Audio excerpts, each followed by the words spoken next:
நடக்கிறதெல்லாம் பார்க்கும்போது அஜித் அவர்களை கட்டம் கட்ட ஆரம்பிக்கிறாங்களா மற்ற கட்சிகள் அப்படிங்கிற மாதிரி இருக்கு. அது என்னது இப்ப கட்டம் அப்படின்னு கேட்டீங்கன்னா, அவங்க மட்டும் கார்னர் பண்ணி என்னவோ ஒரு சம்பவம் செய்ய போறாங்க. அதுவும் ஏன் அப்படின்னு கேட்டீங்கன்னா, விஜய் அவர்களுக்காக சப்போர்ட் பண்ண அந்த வார்த்தைகளுக்காக அஜித்தை கட்டம் கொட்டும் மற்ற கட்சிகள் அப்படிங்கிறது தான் இன்னைக்கு நிறைய பேச போறோம். சோ அதையும் தாண்டி இப்போ அதிமுகக்குள்ள நிறைய விரிசல்கள் அப்படிங்கிறது தொடர்ச்சியா வைக்கப்பட்டுக்கிட்டே இருக்கு. இதுல நிறைய பேர் மேல ஒரு திருப்தி அப்படிங்கறதே இல்லாம அதிருப்தி அதிக அளவுல போயிட்டு இருக்கு. இப்ப 2026 தேர்தல்ல வின் பண்ண போறது இவங்க தானா அப்படிங்கிற மாதிரி திமுகவை எல்லாரும் அப்படின்னு பாத்துட்டு இருக்காங்க.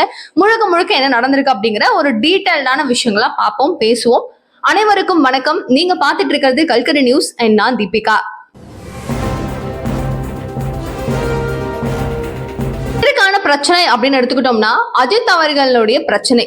சரி, அவர் என்னதான் அப்படி பண்ணாரு? அவர் நார்மலா அஜித் அவர்கள் விஜய்க்காக சப்போர்ட் பண்ணிருக்கிறாரு அப்படின்னு நம்ம நிறைய விஷயங்கள் பேசியிருந்தோம். அப்படியெல்லாம் கிடையாது. அவர் சப்போர்ட் தான் பண்ணாங்க அப்படின்னு ஒரு பக்கமோ, இன்னொரு பக்கம் அப்படியெல்லாம் கிடையவே கிடையாது. யார் சொன்னது? உங்களுக்கு எல்லாம் இங்கிலீஷ் தெரியுமா? உங்களுக்கு இப்படி தெரியுமா? அப்படி தெரியுமா? அவரு ஒன்னும் அவரை பெருமையாலாம் ஒன்னும் பேசல. அவரை குத்தம் சொல்லும் வகையில தான் அவர் பேசியிருந்தாரு அப்படின்னு சொல்லிட்டு அஜித் மேல என்ன ஆகுது அப்படின்னா ஒரு பரப்பப்படுது ஒரு விஷயம். அதுதான் கட்டம் கட்டுறது. அவர் கார்னர் பண்ணிட்டே இருக்காங்க. விஜய்க்கு நீங்க ஆதரவெல்லாம் ஒண்ணு கொடுக்கல, இது வேற மாதிரி தான் போச்சு அப்படின்னு சொல்லிட்டு பெரிய பெரிய ஊடகங்கள் ஓவரா பேச ஆரம்பிக்குது. இதுக்கெல்லாம் பெருசா ரியாக்டே பண்ண மாட்டார் அஜித். நம்ம பொதுவாவே பாத்துருக்கோம்ல, என்ன நடந்தாலும் பரவாயில்ல, எந்த மாதிரி விஷயங்கள் நடந்தாலும் பரவாயில்ல, நான் அட்ரஸ் பண்ண மாட்டேன் அப்படின்னு சொல்லிட்டு அவர் ஒரு மாதிரி சைலன்ஸை எப்பவுமே மெயின்டைன் பண்ணுவாரு. பட் அவர் பிரேக் டவுன் பண்ணி பாண்டியா அவர்களுக்கு இன்டர்வியூவும் ஒண்ணு கொடுத்திருக்கிறாரு. அவர் கொடுத்ததுல அவர் தெளிவுபட சொல்லியிருக்கிறாரு. அஜித் அவர்கள், அதாவது அவர் சொல்ற விஷயமா பாண்டே சொல்றாரு, நான் விஜய எப்பவுமே எந்த சூழ்நிலையும் தவறா கருத்து சொன்னது கிடையாது, அவருக்கு நான் ஆதரவு மட்டும்தான் கொடுப்பேன், அவர் நல்லா இருக்கணும், அவரை நான் வாழ்த்துறேன் அப்படின்னு சொல்லிட்டு நிறைய விஷயங்கள் அவருக்கு ஃபேவரிசமா கொடுத்திருந்தாரு. பட் இப்போ எல்லாருக்கும் எப்படி ஆயிடுச்சு அப்படின்னா, அப்போ அஜித் விஜய்க்கு ஃபேவர். சோ திமுகவில இருந்து ஆரம்பிச்சு, நாம் தமிழர் கட்சியில இருந்து ஆரம்பிச்சு எல்லாரும் சேர்ந்து என்ன பண்றாங்க, அப்போ இனிமே அஜித் அவர்களுடைய ரசிகர்களும் விஜய் அவர்களுடைய ரசிகர்களும் ஒன்றாக சேர்ந்து நம்ம ஆட்சியை நம்ம பிடிக்க விடாம அவங்க தடுக்கிறதுக்கு நிறைய வாய்ப்புகள் இருக்கு. கேம்பெயின்ஸை ரெண்டு பேரும் சேர்ந்து கூட ஒன்னா பண்றதுக்கும் வாய்ப்பு இருக்கு. அவங்க எல்லாம் ஒன்னா கூட்டிட்டாங்க அப்படின்னா நம்மளுக்கு ஒரு பெரிய ஒரு பாதகமா முடிஞ்சிடும் அப்படிங்கறத அவங்க பயங்கரமா திங்க் பண்ணிட்டு இருக்காங்க போல. இதனால என்ன பண்றாங்க, அஜித் அவர்கள் மேல அவதூறா என்னென்னவோ பேசி, அவர் இப்படி அவர் அப்படி, முக்கியமா அவங்க அப்பா மலையாளி, ஏன்னா அவங்க அம்மா பாகிஸ்தானி உமன், அவங்க அப்படி இப்படின்னு சொல்லிட்டு அவர் தமிழரே கிடையாது, நம்ம ஏன் அவருக்கு ஆதரவு கொடுக்கணும் அப்படின்னு சொல்லிட்டு என்னென்னமோ வச்சு செஞ்சு விட்டுட்டு இருக்காங்க. சரி, ஒரே ஒரு விஷயம் தான் யோசிக்கணும். கொஞ்ச நாளைக்கு முன்னாடி நாம் தமிழர் கட்சி கூட என்ன பண்ணியிருந்தாங்கன்னு தெரியும்ல, கண்ணாலே மிரட்டுறாரு அஜித். அங்க இருக்கிற ரசிகர்கள் கிட்ட அப்படிங்கிறாரு, கத்தாதீங்கன்னு சைகை காமிக்கிறாரு, அடங்கி அமைதியா போறாங்க.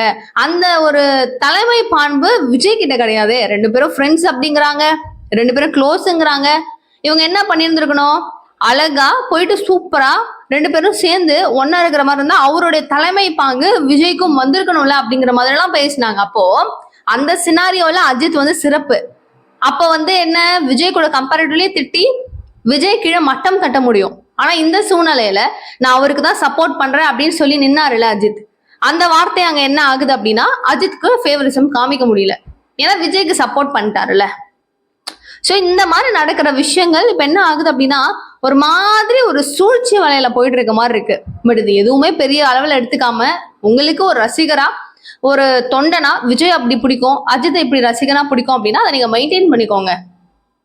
இப்ப எல்லாரும் வெளியில இருக்கிற கட்சிகளினுடைய ஒரே ஒரு எண்ணம் என்னன்னா, இவங்க ரெண்டு பேருக்கும் தளபதி இவங்களுடைய ரசிகர்களுக்கு நடுவுல ஒரு பெரிய போரை உற்பத்தி பண்ணணும், போரை நடத்த வைக்கணும் அப்படிங்கிறது. அதுக்கு இடம் கொடுக்காதீங்க, அவ்வளவுதான் ஒரு வேண்டுகோள். இப்போ ஆம்புலன்ஸ் அப்படிங்கிற ஒரு விஷயத்த நம்மளால மறந்துடவே முடியாது. இந்த கரூர்ல இந்த ஸ்டாம்பேட்ல எடுத்த உடனே ஞாபகம் வர்றது அப்படிங்கிறது இந்த ஆம்புலன்ஸ் அப்பப்போ உள்ள வந்துட்டு போனது. இது எல்லாத்துக்கும் முன்னாடி எடப்பாடியார் எப்படி ஆன் ஸ்டேஜ்ல கத்துன்னு கத்துனாருன்னு தெரியும். இந்த ஆம்புலன்ஸ் எதுக்காக உள்ள வருது, ஏன் வருது அப்படின்னு தெரியாம வந்துட்டு இருக்கா, அடுத்த வாட்டி வந்துச்சுன்னா அவ்வளவுதான் அப்படின்னு சொல்லி மிரட்டல் பண்ணி அப்படி இப்படின்னு சம்பவம் நடந்தது. கமல்ஹாசன் அவர்கள் இன்னைக்கு வேணா திமுகவில் இருக்கலாம், அவர் தனியா இருக்கும் போது அவரும் இதே மாதிரி ஆம்புலன்ஸை பத்தி அட்ரஸ் பண்ணியிருக்காரு. நாம் தமிழர் கட்சியினுடைய ஒருங்கிணைப்பாளரான சீமான் அண்ணன் அவர்களும் இதே மாதிரி விஷயங்களை அட்ரஸ் பண்ணியிருக்காரு. சோ முழுக்க முழுக்க இவங்க எல்லாரும் சொன்ன அதே விஷயம் தான் தமிழக வெற்றி கழகத்தினுடைய தலைவர் விஜய் அவர்களும் சொல்றாரு. சோ இந்த ஆம்புலன்ஸ் ஏன் வருது, ஏன் போகுது அப்படிங்கிற கேள்வி இன்னைக்கும் ஒரு தீராத புதிரா தான் இருக்கு. இப்போ இத பத்தி என்கொயரி பண்ணணும் அப்படிங்கறதுனால கிட்டத்தட்ட 11 ஆம்புலன்ஸ் டிரைவர்ஸ் கரூர்ல அந்த சம்பவத்துல வரும்போது அவங்களுடைய லிஸ்ட் எல்லாம் எடுத்து விசாரணை அப்படிங்கிறது பண்ணணும் அப்படின்னு கூப்பிட்டுருக்காங்களாம். அண்ட் ப்ரீவியஸா 2 நபர்களை விசாரணை பண்ணி முடிச்சுட்டாங்க அப்படின்னு சொல்லப்படுது. சோ இந்த ஆம்புலன்ஸ்ல ஓரளவுக்கு என்ன நடந்திருக்கு, யார் எப்படி பேசியிருக்கிறாங்க, யார் சொல்லி இவங்க வந்திருக்கிறாங்க, உண்மையாவே அங்க உங்களுக்கு அழைப்பு வந்துச்சா, அப்ப அழைப்பு வந்துச்சுன்னா உங்களுடைய கால் ஹிஸ்டரி நாங்க செக் பண்ணுவோம். கால் ஹிஸ்டரியில இன்கேஸ் அது எதுவுமே இல்லை அப்படின்னா முடிஞ்சு அப்படிங்கிறது தான் அங்க இருக்கிற ஸ்ட்ராட்டஜி. சரி, என்னதான் ஆம்புலன்ஸை வச்சு என்ன வித்தைகள் அங்க நடந்துச்சு அப்படிங்கறத நம்ம பார்த்திருந்தாலும் இது உண்மையிலேயே சதியா இல்லைன்னா அதை நார்மலா கூப்பிட்டு தான் வந்திருக்கிறாங்களா அப்படிங்கறத முழுக்க முழுக்க தெளிவா பார்ப்போம். அடுத்ததா அதிமுகவினுடைய ஸ்டேஜ் இப்ப என்னன்னே புரியல அப்படின்னு நான் சொல்லியிருந்தேன் இல்லையா. சோ இதுல முக்கியமா நம்ம நோட்டீஸ் பண்ணி பார்க்க வேண்டியது, திமுகவுல ஒரு பக்கம் கூட்டணி கட்சிகளுடைய நெருக்கடி அப்படிங்கிறது எதுல நிக்குது அப்படின்னு பாத்தீங்கன்னா, தொகுதி எங்களுக்கு இத்தனை சீட்ஸ் வேணும் அப்படின்னு சொல்லி கேட்கறதுல. ஆனா இங்க முக்கியமான நபர்களே பஞ்சமா இருக்கும் நேரத்துல எடப்பாடியார கழுவி கழுவி ஊத்திட்டு இருக்காரு செங்கோட்டையன். இவர் இங்க இருந்து வெளியே போறாரு அப்படின்னதுக்கு அப்புறமா அதிமுகவில இருந்து செங்கோட்டையன் அவர்களுடைய ஆதரவாளர்களா இருக்கக்கூடிய 14 நபர்களை அதிமுக நீக்கம் பண்ணியிருக்கிறாங்க. இதுல முக்கியமான ஆட்கள் யாராவது உள்ள வருவாங்களா, கூட்டணி கட்சிகளா உள்ள சேருமா அப்படின்னு சொல்லிட்டு நிக்கக்கூடிய இந்த ஒரு நேரத்துல இருக்கிற நபர்களையும் ஏன் அதிமுக இழக்குது அப்படிங்கிற ஒரு கேள்வி இருக்கும் சூழ்நிலையில இன்னைக்கு செங்கோட்டையன் என்ன சொல்றாரு தெரியுமா, ரிசார்ட்ல இருந்து ஆரம்பிக்கிறாரு அந்த பிரச்சனையை. ரிசார்ட் கூபத்து இருக்கவங்க கூட்டிட்டு போனோம் அப்படிங்கறதுல இருந்து இந்த பேஸ்மெண்ட்ல இருந்து ஆரம்பிக்கிறாரு. நீங்க துரோகம் பண்ணீங்க, எங்களுக்கு இப்படி செஞ்சீங்க அப்படி செஞ்சீங்க, ஒரு 2 கோடி தமிழக வெற்றி கழகத்துடைய கொடி பறந்ததுக்கு அப்புறம் திமிரு ஏறிடுச்சு, பிள்ளையார் சுழி போட்டாங்க அப்படின்லாம் சொன்னீங்க. இன்னைக்கு ஒண்ணும் கிடையாது, உங்களுடைய முதுக வச்சுக்கிட்டு நீங்க சவாரி பண்ணுங்க, அடுத்தவங்க முதுகுல ஏறி போலாம் அப்படின்னு சவாரி பண்ணாதீங்க, நீங்க உங்க மேல நம்பிக்கை வச்சு நிக்கணும் அப்படின்னு சொல்லிட்டு எக்கச்சக்கமான விமர்சனங்கள் செங்கோட்டையன் அவர்கள் வச்சிருக்கிறாரு. இதுக்கெல்லாம் எடப்பாடியார் எப்படி பதில் சொல்வாரு அப்படிங்கிறது தெரியல. ஆனா தமிழக வெற்றி கழகத்துக்கூட கூட்டணி இல்லை அப்படிங்கிறது தெளிவுபட அவரே சொல்லிட்டாரு. யாரு? விஜய் அவர்களே சொல்லிட்டாரு. திரும்பவும் சொல்றேன், இருமுனை போட்டி மட்டும்தான், இதுக்கு நடுவுல திமுகவுக்கும் தமிழக வெற்றி கழகத்துக்கும் மட்டும்தான் அப்படிங்கறத தெள்ள தெளிவா அவர் சொல்லிட்டாரு. இந்த சுச்சுவேஷன்ல வேற சினாரியோஸே கிடையாது, அவர் வரப்போறது இல்ல, வேற எந்த கூட்டணியும் இல்லைன்றதுக்கு அப்புறம் செங்கோட்டையன் பயங்கரமா பேசுறாரு. சரி, இவர் மட்டும் தானா அப்படின்னு கேட்டீங்கன்னா டிடிவி தினகரன் அவர்களும் அப்படிதான் பேசுறாரு. அவர் என்ன சொல்றாரு அப்படின்னா, விஜய் அவர்கள் சொன்னது ரொம்ப சரியான ஒரு கருத்து தான். இப்போ வரப்போற 2026 தேர்தல் களம் அப்படிங்கிறது திமுகவுக்கும் தமிழக வெற்றி கழகத்துக்குமாக தான், 2 பேருக்கும் நடுவில் தான் நடக்க போகுது அப்படின்னு சொல்றாரு. அதிமுகன்றது எவ்வளவு ஒரு பிரம்மாண்டமான ஒரு கட்சி. நம்ம எல்லாம் சின்ன வயசுல இருந்து, எனக்கெல்லாம், நான் ஏன் நம்மன்னு சொல்லிக்கணும், எனக்கெல்லாம் நான் குட்டியா இருக்கும் போதுல இருந்து நம்ம பாக்குற ஒரு கட்சி அப்படின்னா அதிமுக, திமுக, கருணாநிதி, ஜெயலலிதா, இவங்களதான் நம்ம ஒரு பேஸா வச்சு இவங்க 2 பேர் கட்சி தான். அதுக்கப்புறம் கொஞ்சம் வளர நாம் தமிழர் கட்சிங்கிறதெல்லாம் முன்னாடி வந்துச்சு, உள்ள வந்துச்சு. இந்த இதுல கூட்டணி கட்சிகள் இவங்க எல்லாம் இருக்கிறாங்க அப்படிங்கறத தாண்டி இப்போ விசிகாலாம் இருக்குது அப்படின்னு தெரியும், பட் இவங்க என்னன்னோ கட்சி அவங்கலாம் அப்படின்னு, ஆனா பெருசு இவங்க 2 பேர் தான் அப்படின்னு. இன்னைக்கு இல்ல அப்படின்னு சொன்னா உடஞ்சு போயிருமா? அப்படி கிடையாதுல, அது இன்னும் டைம் ஆகும். அப்படி உடையணும்னா இன்னும் டைம் ஆகும். இப்போ இருக்கிறதுல பிரபலமான முகங்கள் யார் யாரு? டிடிவி தினகரன், ஓபிஎஸ், அடுத்து எடப்பாடியார். ஸோ இவங்கெல்லாம் ஒரு ஜென்ரேஷன், எல்லாம் சேம் ஜென்ரேஷன்ஸ் தான். இப்போ இந்த ஜென்ரேஷன் அழிஞ்சிச்சுன்னா அதுக்கப்புறம் மேபி சொல்றீங்களா, ஏத்துக்கலாம், அக்செப்ட் பண்ணலாம்.